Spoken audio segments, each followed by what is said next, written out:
Welcome to Avoid the Maze because life itself is a maze. There's no direct line from where we are to where we're going. The journey has twists and turns and throws obstacles in our way, but at each intersection, we have choices. And when we walk with mindfulness, we become more attuned to our surroundings and the unexpected opportunities that arise with each step. My guest today is Lurleen Ladd. She is from Austin, a Texas singer. She's a songwriter known for her soulful voice and heartfelt lyrics, and she has released her most anticipated new album. So, give us some background how you got to be who you are today and your new album. Well, let's see. I had an unusual approach to music. I'm going to use some air quotes here because I'm going to say I came late because I was in my late 30s and into my 40s before I even started writing music and performing. I was in the land of corporate America and healthcare administration. I actually started my career as a social worker when I first out of college, and then transitioned along to other facets. I was, my identity was very much around being this businesswoman. So when I first started doing music, I kind of kept that quiet. I didn't, I thought people would think I was, you know. Like today, I'm a musician, and tomorrow I'm a ballerina, and then after that, I'll be an astronaut, right? So like I was very attuned to the fact that nobody around me was doing this sort of thing. So, which is sort of a strange way to go about finding your passion in life and then to sort of hide it.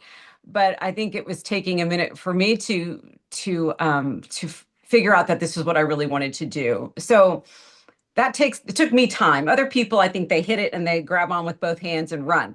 I was sort of sneaking up on it, but partly because I felt like I had so much to learn.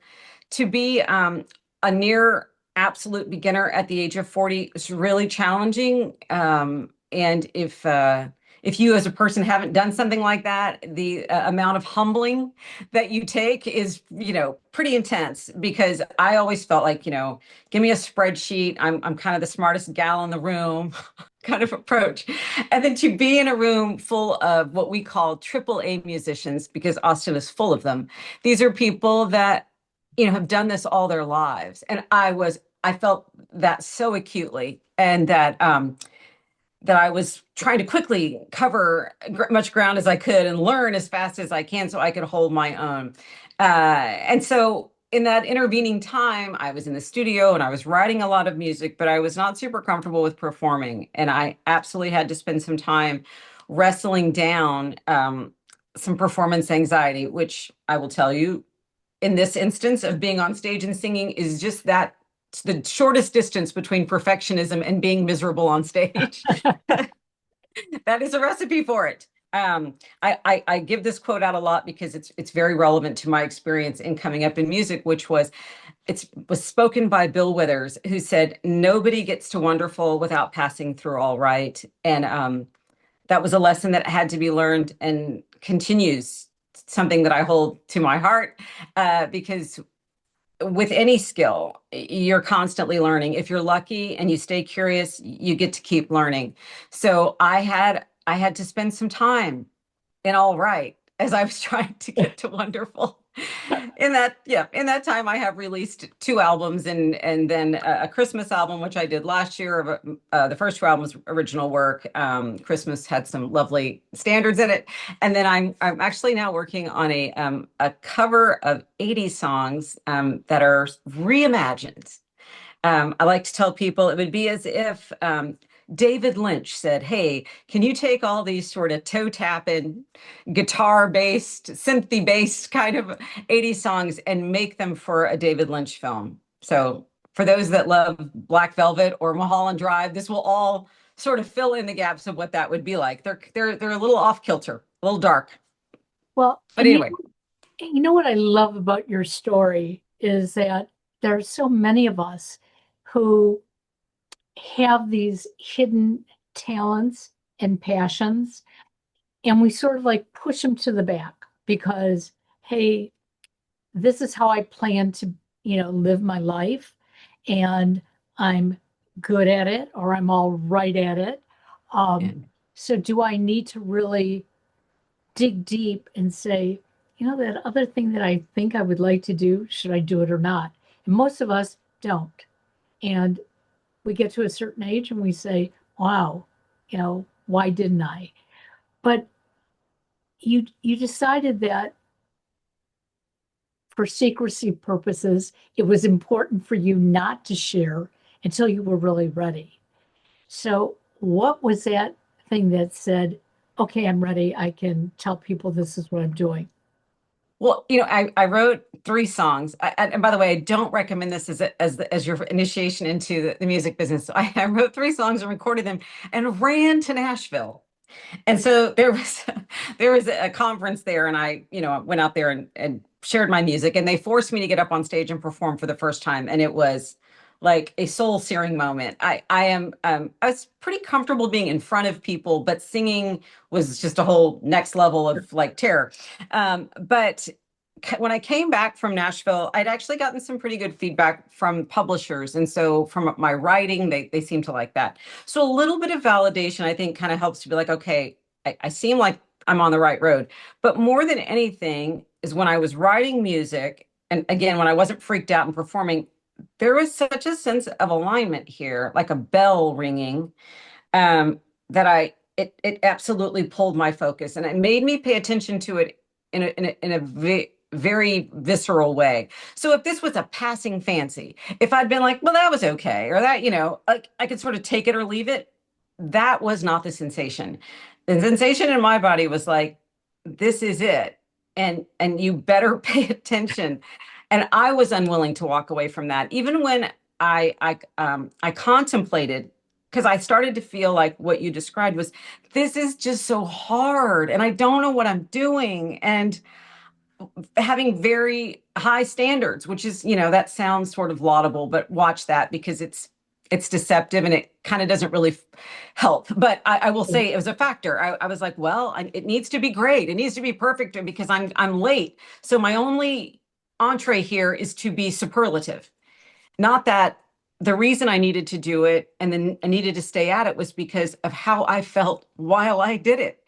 Like that was sort of, I ran that down lower on the priority list when it just should have been at the top, because it it's not easy to do this, to be in this industry, and certainly over 40 is not at all. There's a lot of pressures, and why, well, I'm sure we'll talk about wave makers, why I founded that organization, because the sense here is, beyond a certain age, I actually said this last night. I said, for a lot of women over 40 that are performing, it's as if the stage just starts to shrink beneath your feet. Yes. Because there are these forces that are like, this sort of thing, really, if you're not 20, maybe even 18, and a size 2, we don't need you up here. Like, exit stage right, the ever shrinking stage, right? Um, and so to come at it at 40 with a sense of, I need time to develop. I need a chance to season. Just as if I had sat up one day at 40 and said, by God, I'm going to be a plumber. I mean, I don't think you'd pay me anything with a wrench to come, clambering around your house. So I needed a chance to learn. And that was probably the biggest thing weighing, was like, well, I don't have time to learn. And it's, I think a lot of this comes from the idea that acquiring new skills are something we fully expect out of children. Your daughter or granddaughter has a violin recital, and we all hustle up and we rally around, and because she did a great thing, right? But that doesn't get extended to adult learners. And it is just the flavor of ageism, which is, you don't need to try and get out of your comfort zone and be awkward. God save us from being awkward. There's no other way through. If you love something and want to do something, and you're not a virtuoso at it, then there's going to be moments where it's just hard to be up there and own it. So again, that is definitely part of why I keep pushing, is because I want women to see, you get a chance. There's runway for whatever it is. I don't care if it's you throw pots or you grow tomatoes. Go do that thing and stop waiting. And if by the time you're over 40, you haven't encountered difficulty, I don't know who she is. Maybe she's walking around this earth on a little glide path across clouds. You've learned how to meet that moment Right. where it's difficult, and you can apply all those skills to this thing. That Well, it's there. it's interesting because we keep using the phrase women over 40. And the Right. reality of it is, I don't care what your age is, but if there's something that you want to try, try it. You may not be what you consider the best, but it doesn't mean that somebody else may not consider you the best. And for our listeners, when I started podcasting 14, 15 years ago, I didn't really know what podcasting was. I had heard about it. Oh, yes, I can now have my voice. I've always wanted to be a broadcaster. I'm going to do this. And I had people say to me, who's going to listen to you? Why, would I even go look for your podcast? And I said, maybe you won't, but there's somebody who will. There's somebody who's going to hear my voice and hear the voice of my guests, and they're going to relate and they're going to say, wow. So, what did you do for the first 60 years of your life? I did a lot of things. But in the back of my mind, I had this passion. And whenever I could bring it out at a job or wherever, and I could speak out and bring people together, I excelled at it. So, for our listeners, you've got to do what's deep in your heart. And you did more than just perform. You started an organization for women to say, hey, together we can even be stronger. So, Right. how did you do that? Because you were making a lot of life changes at once. I was, so I guess I'm one of those people that have a lot of plates spinning all the time, which freaks some people out, but I guess in some ways it's normal to me. I was about to release my second album, and I started wondering about my sort of path through this. And we don't all suffer from terminal uniqueness, right? Where we're like, oh, this could only happen to me, and it's like, if there's one of me, there's must be a lot of me out there. So we did a search. And we worked with another women's organization. It's actually a travel organization called Next Tribe, and they online publication as well. And so I published the story, kind of my background in music, and then asked for women to submit an audition tape and tell me their story. And then we were going to fly her to Austin to play for the opening act for the CD release. And we had a tremendous response from women all over the United States. Their stories were incredible. Lots of adversity, loss of spouse, jobs that fell apart. And music was the thing that held them together. It was the place where they found themselves. And those stories were so powerful that, of course, there was no way to choose one. And so we chose two, flew them to Austin, and they opened for me. And in collecting those stories, the feeling that came out of that was, they were very disconnected. So music held them together, but at the same time, you could read that there was some isolation there. And as we did a little bit of digging, even here in Austin, which, by the way, live music capital of the world, if you don't know our tagline, that and keep it weird, that's us. I was at a meeting with about 35 female musicians of different ages in Austin, and leading a group discussion. And the thing they asked us for at the end of that was, could we please get everybody's contact information? And I was like, okay, hold on. Now, if I pulled 30 realtors together in Austin, which would be pretty easy to do, I assure you, they know each other. Any profession, they know each other. And yet 35 women in the same occupation in a city and surrounding area of less than 1 million people, how is that doable? So it told me that we're together and somehow wildly apart. And that fragmented sense is coming from a lot of different places. It's also very much around a scarcity mindset, and the sense of we don't know how to do this. There's a lack of knowledge as well. And having come from healthcare, we always in healthcare, we're always about best practices. It's kind of Yeah. a thing we mean, which just means what's the standard of care? Yeah. What should we all be following, right? More or less. So that sort of corporate mindset, and not only that, but my social work background for sure, was sort of going, how do you solve what looks to be like a systemic issue, some societal issues baked in there? And it just felt like women over 40 need care and support. Not that everybody doesn't, and the other ladies at the other end of the age spectrum don't. But at some point it's like, this is what I care most about. So my time, energy, resources are going to go here. And so I wanted them to feel supported. I also felt like we were, especially in Austin, at a critical stage where we might be losing some of these performers because the pressure at the ageism side is significant, and just financially. We live in a city that has a high cost of living, and all those things kind of come together and really pressures causing women to walk away. Or certainly if you were there thinking about starting, you might be like, oh, heck no, that's too hard. So again, wanting to get at the root causes of some of this. I mean, I can't solve ageism and sexism, it's not going to happen today, but I can help women to feel seen. It's vital. And if this is what's in their heart to do, then I want to be part of the forces that are pulling away the barriers, not sort of standing on them and going, it's a broken system, which, I mean, is the truth. It's just a truth. But I just wanted to be part of whatever was going to make it better and sustain them in their careers. Well, and even though it's a broken system, groups like yours are starting to chisel away at that system. And that's what is important. And I think that's why podcasting for me has become important, because I want women to know, I don't care what their age is. First of all, we need to bond together, and we need to be able to help each other out. I had another woman podcaster who's very, very active in the industry.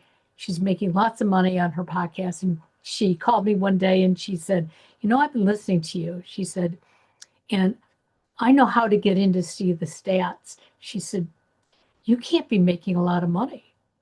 And my comment to her was, I didn't get into it for the money, which is the absolute truth. I'm not wealthy. It wasn't that I didn't need the money, but I got into it because it was my passion. It was something that I wanted to do.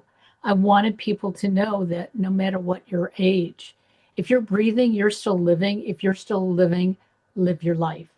Mm-hmm. Because we can sit on the couch and we can say, oh, woe is me. I don't have a job, or I don't have the best marriage, or my friends are doing more fun things than me. Well, guess what? You can do it too, but you have to figure out what it is that you want to do. Right. And that's what you did with your music.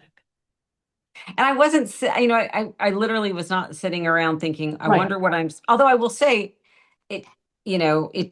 music showed up when there was a period of disorganization. Which by that I mean my husband's a physician, and to get him through medical school, had children and his training, and when we moved to Austin, there was this sort of reset, like all the sort of hard work of trying to get through to this next stage kind of thing, and we had hit that next stage, and it was almost like there was just an open space, and what came in that open space was some feelings of disorganization. And I say this to women too, because sometimes life kind of spins you around a little bit, and it's suddenly in the quiet when it stops. That may be that point where you're that voice that says, I wonder if this is the thing I should be doing. Sometimes it needs a break. There needs to be an opening in your life. And when that happens, and maybe that voice comes forward and says, I wonder about this.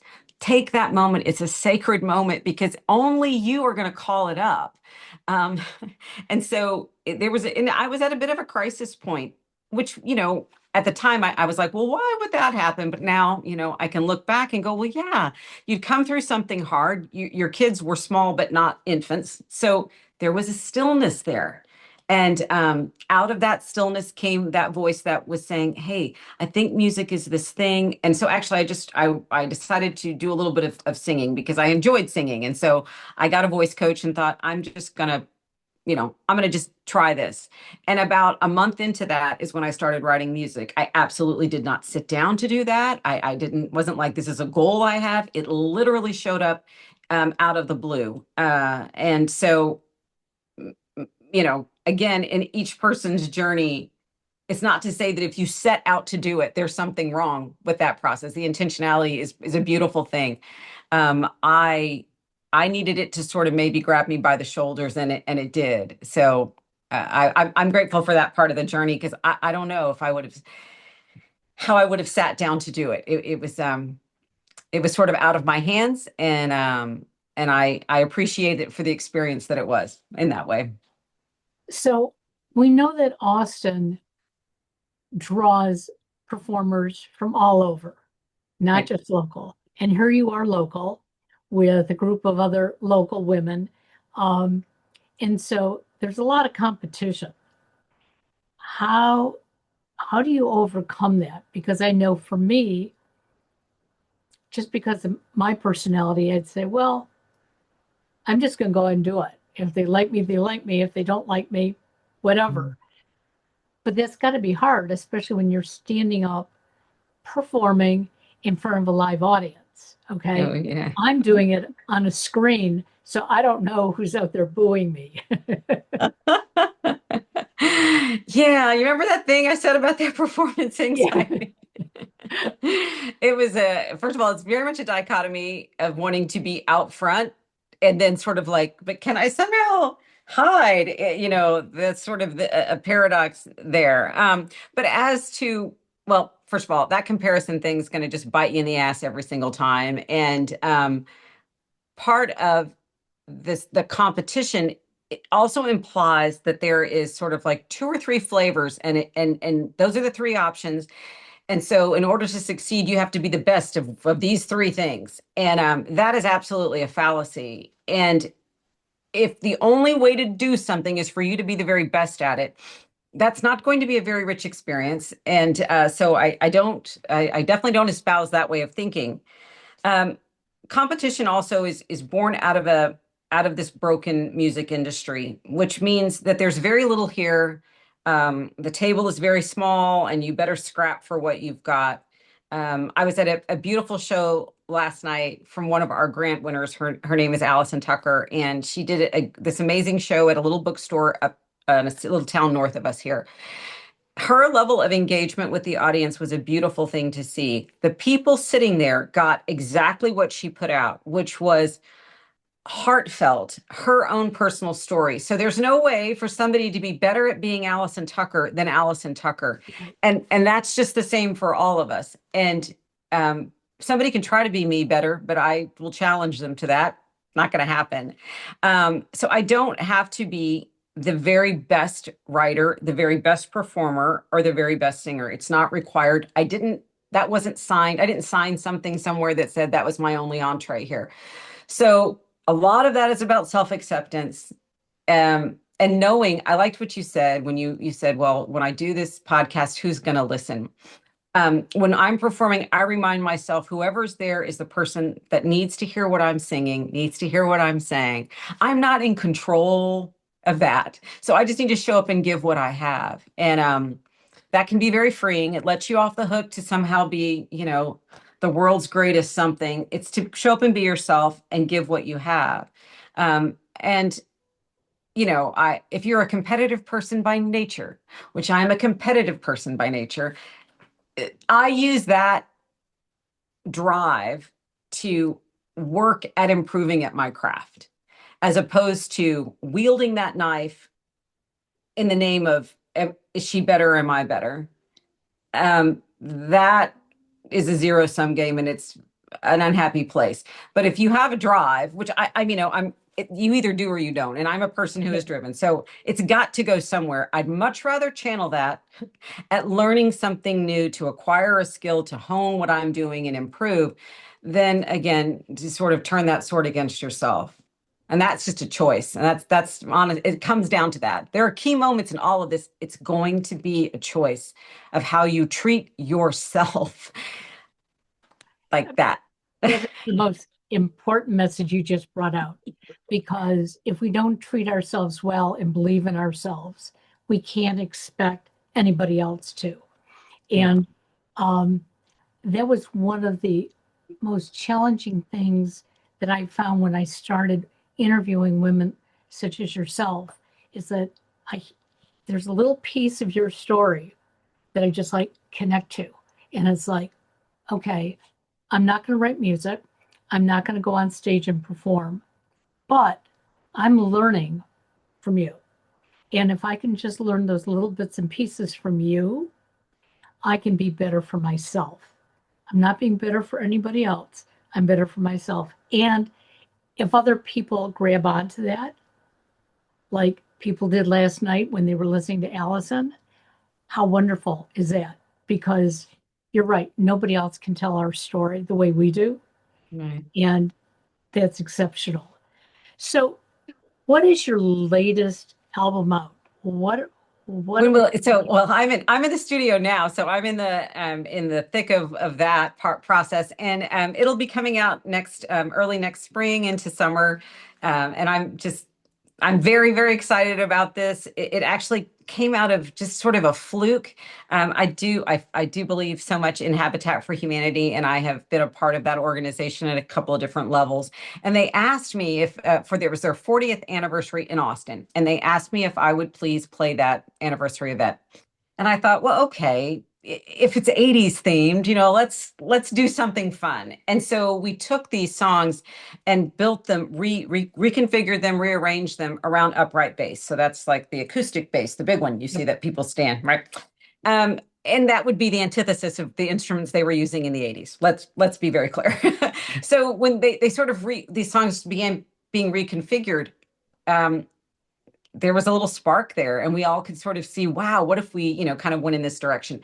So out of working with Habitat, like on a fluke of doing that fun little set, and I have to tell you, when I played that set, um, they mentioned to me that there would be roller skaters, and I was like, oh, okay, roller skaters. So I didn't understand, but so as we were performing, there were roller skaters in spandex, these two ladies with hula hoops. And so I'm singing my little heart out, and they're rolling by. They're rolling and they're hula hooping. It was incredible. It's just, I mean, the show must go on. So it was quite a moment to stand up there and sing when that was happening. But out of that performance came an idea for a project, and I certainly again didn't start this year off thinking what I'm going to do is I'm going to do a cover, an 80s cover album. I had actually had about 5 or 6 songs ready for an album of original work, and that's what I thought I was going to be jumping onto. But this kind of came about, and I don't want to, I'm not a Spider-Man fan, but I will tell you that sometimes when I see something coming, I can kind of feel it and see it. That's my spidey sense. I guess that's what he talks about. Um, and I've learned to pay attention to that. And so I'm like, this is what I'm supposed to be doing, and this is the direction to go. And that's what I did. And it's been a blast. Absolutely I've learned so much. And I really feel like I've kind of found my kind of sound. And so I'm excited for next year to be releasing that work. That is fantastic. So, how can my listeners follow you, get more information, and um, Yeah. maybe learn more about your organization? Absolutely. So you can find us at, pardon me, at wwimusic.com. That's Wave Makers Women in Music. And lots of information about our artists locally here in Austin. Of course, these artists tour, and we could be telling you where they might be coming in your area. The organization is open to any female musician over 40. And we have lots of women that are across the country, LA, New York, everywhere, which we love that. And you can certainly follow me at my at my address too, and handle Lurleen Ladd. And you can find me on Instagram and on the web, anywhere out there. You can find us and follow my music. And, I'll be having lots of information coming out in the spring with the new album. And that's a good way to get us all on all the social handles and see what we're up to. And we'll have all that in the show notes, so there's no excuse. If you missed out what Laureline said, that's okay. She's a fast talker sometimes, and Sorry, I am. Oh, okay. you stumbled upon the thing I'm supposed to be working on. That's okay. It's funny. My husband is a very slow talker, and if I do a podcast right after I've been talking to him, I've had guests say to me, what do you want to say? Because I talk slow. But if he's not around, I tend to talk fast as well. So I get it. But that's why we have show notes so that people can find the information and Absolutely. follow you. Thank you for joining me today. Have fun in the studio. I will. I will. We look forward to the new album. Sounds great. I hope I can come back and share that with you. Absolutely. Thanks, Okay. Lurleen. Have a Great great talking. evening. Bye-bye. Bye-bye. Bye.